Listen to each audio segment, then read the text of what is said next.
नमस्कार।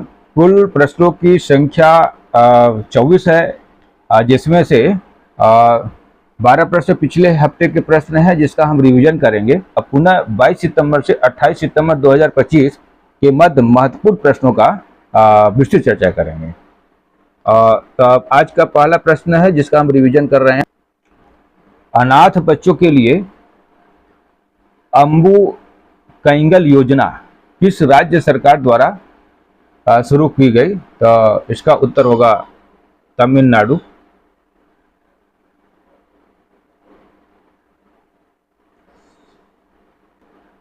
वर्ष 2027 का शंघाई सहयोग संगठन यानी एससीओ सम्मेलन किस देश में आयोजित किया जाएगा? तो इसका उत्तर होगा पाकिस्तान। महिला हॉकी एशिया कप 2025 में भारत कौन सा पदक जीता? तो इसका उत्तर होगा रजत पदक।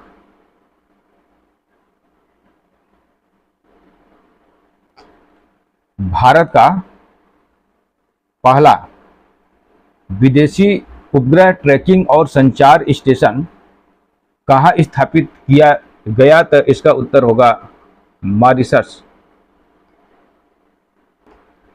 भारत का पहला पीएम मित्र पार्क का उद्घाटन किया गया? तो इसका उत्तर होगा धार।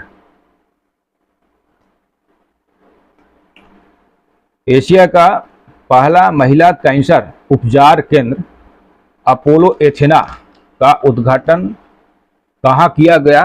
तो इसका उत्तर होगा नई दिल्ली।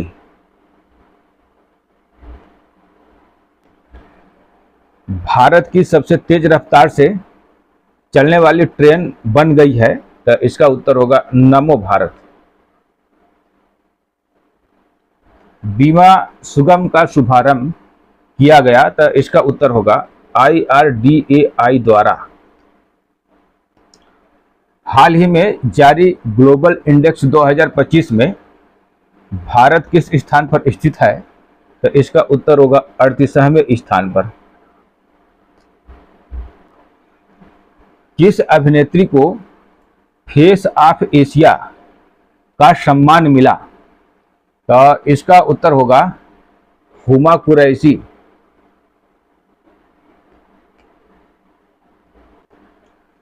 हाल ही में महिला स्वयं सहायता समूह सदस्यों के पहचान पत्र जारी करने वाला भारत का पहला राज्य बन गया है?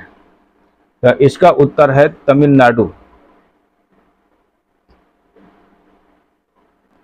एक प्रश्न का उत्तर आप लोग कमेंट बॉक्स में देंगे। प्रश्न है, भारत के उपराष्ट्रपति का नया सचिव बनाए गए हैं।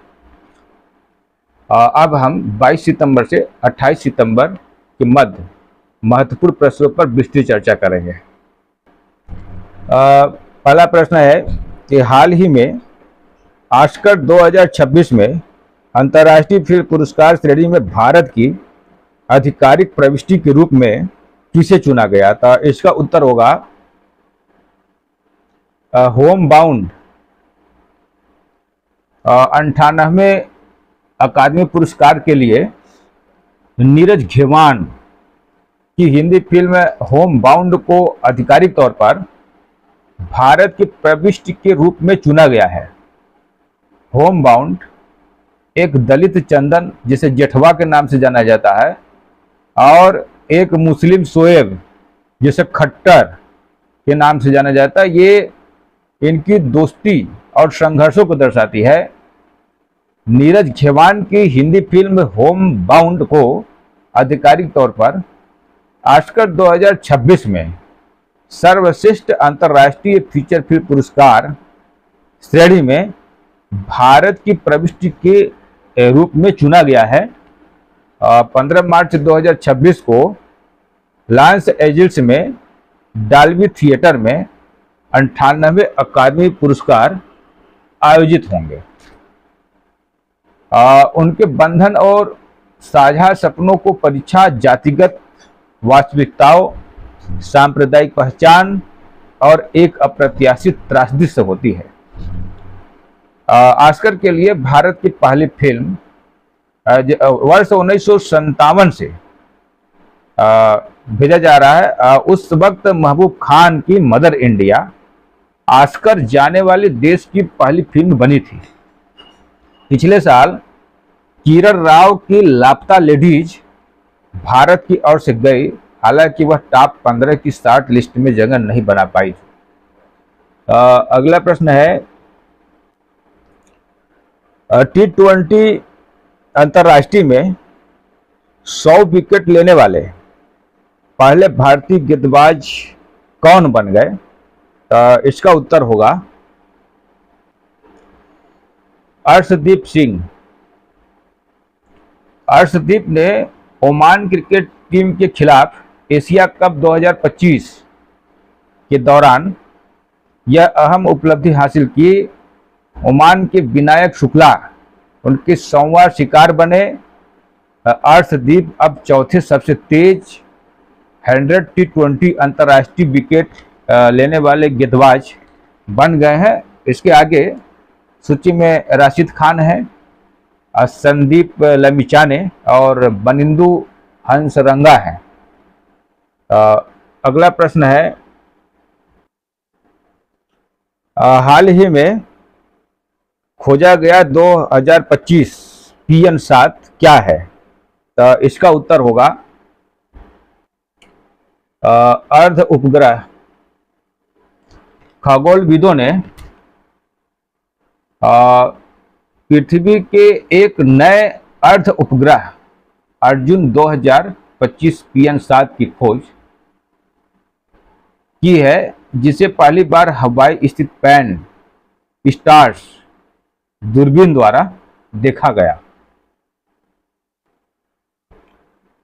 2025 PN7 अर्जुन समूह के क्षुद्र ग्रहों में से एक है, जिसका नाम महाभारत के पौराणिक पात्र अर्जुन के नाम पर रखा गया है, जो इसकी तेज मायावी प्रकृति का प्रतीक है।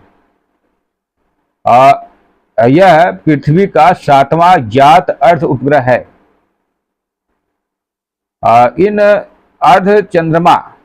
इन पिंडों को अर्ध चंद्रमा भी माना जाता है, क्योंकि उनका सूर्य के चारों ओर का कक्षीय मार्ग पृथ्वी की कक्षा के समान है। हालांकि ये ग्रह के गुरुत्वाकर्षण बल के प्रभाव से बाहर है। अब पृथ्वी का अर्ध उपग्रह वह पिंड है जो सूर्य के चारों ओर पृथ्वी के समान मार्ग में घूर्णन करता है, लेकिन पृथ्वी से गुरुत्वाकर्षण द्वारा बाधा नहीं होता। अब मिनी मून और अर्ध चंद्रमा में अंतर जो है, मिनी मून अस्थायी रूप से पृथ्वी के चारों ओर घूर्णन करते हैं, और जबकि अर्ध चंद्रमा सैकड़ों से हजारों वर्षों तक पृथ्वी की कक्षा के साथ संतुलन बनाए रखते हैं। अगला प्रश्न है, हाल ही में चर्चित अलमट्टी बांध किस राज्य में स्थित है? तो इसका उत्तर होगा कर्नाटक। अगला प्रश्न है, वर्ष 2023 का दादा साहब फाल्के पुरस्कार किसे प्राप्त हुआ? तो इसका उत्तर होगा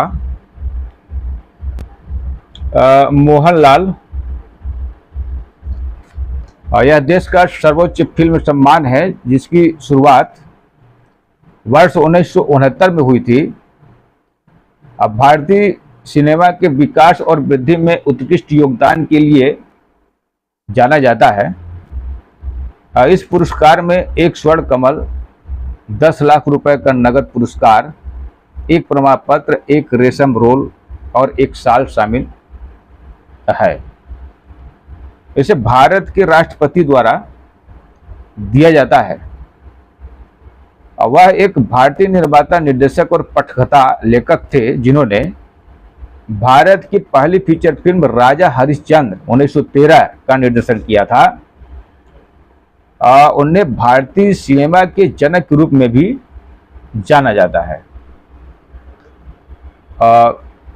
23 सितंबर 2025 को केंद्रीय सूचना एवं प्रसारण मंत्रालय द्वारा मलयालम फिल्म अभिनेता मोहनलाल को 71वें राष्ट्रीय फिल्म पुरस्कार समारोह के दौरान वर्ष 2023 का प्रतिष्ठित दादा साहब फाल्के पुरस्कार प्रदान किया जाएगा। तो अगला प्रश्न है, हाल ही में गुजरात का चौथा सौर गांव बन गया, तो इसका उत्तर होगा धोरडो। कच्छ का धोरडो गांव, जिसे संयुक्त राष्ट्र विश्व पर्यटन संगठन ने बेस्ट टूरिज्म विलेज के रूप में मान्यता दी है, अब पूरी तरह सौर ऊर्जा से संचालित है।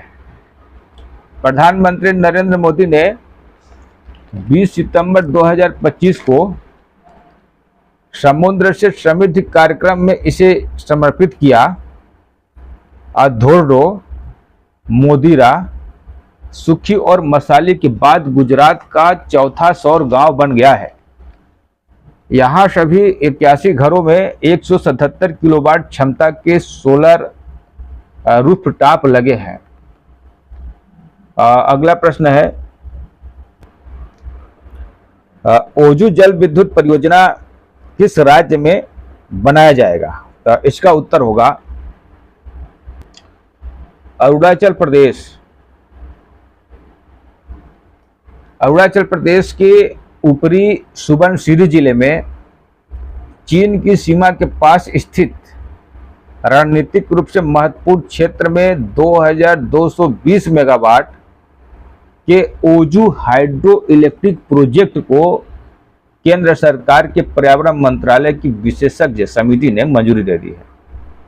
यह भारत के सबसे बड़े run of river hydro project में से एक है और इसकी अनुमानित लागत लगभग 25,000 करोड़ रुपए है।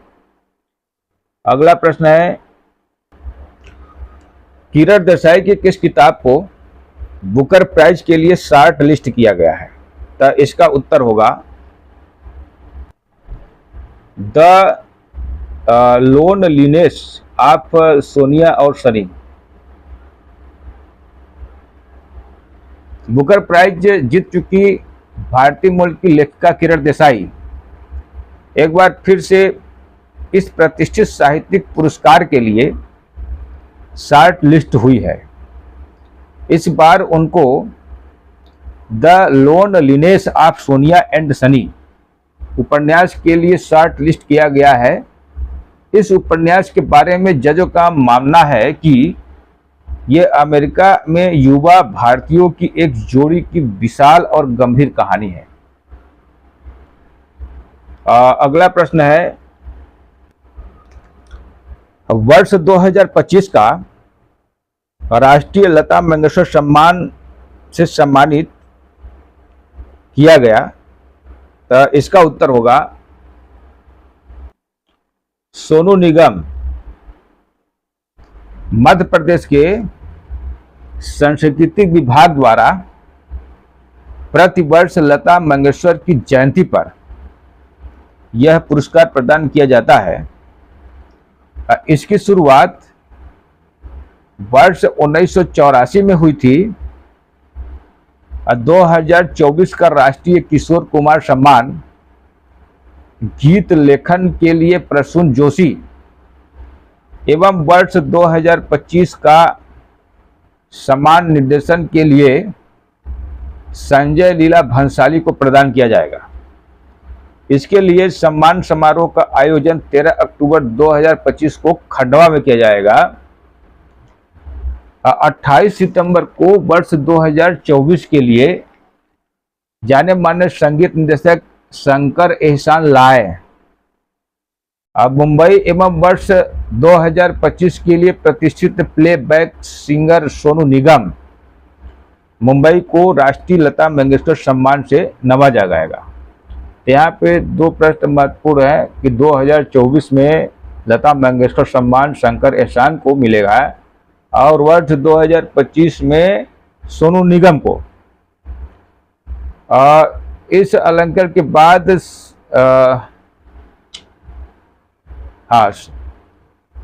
28 सितंबर को यह प्राप्त हुआ है यह सम्मान। अगला प्रश्न है, वर्ष 2025 का बैलून डी आर अवार्ड प्राप्त हुआ, तो इसका उत्तर होगा उस्मान डम्बेल। फ्रांस की राजधानी पेरिस में 69वें बैलोन डी आर समारोह में पेरिस सेंट जर्मेन क्लब का वर्चस्व देखने को मिला। टीम के फॉरवर्ड उस्मान डेम्बेल को best player of the year का अवार्ड प्रदान किया गया। उन्होंने पहली बार बैलोन डी आर अवार्ड जीता है। उनकी टीम पीएसजी को पुरुष क्लब ऑफ द ईयर का पुरस्कार दिया गया। अब महिलाओं में स्पेन की आइताना बोनमाती बेस्ट प्लेयर चुनी गई। अगला प्रश्न है,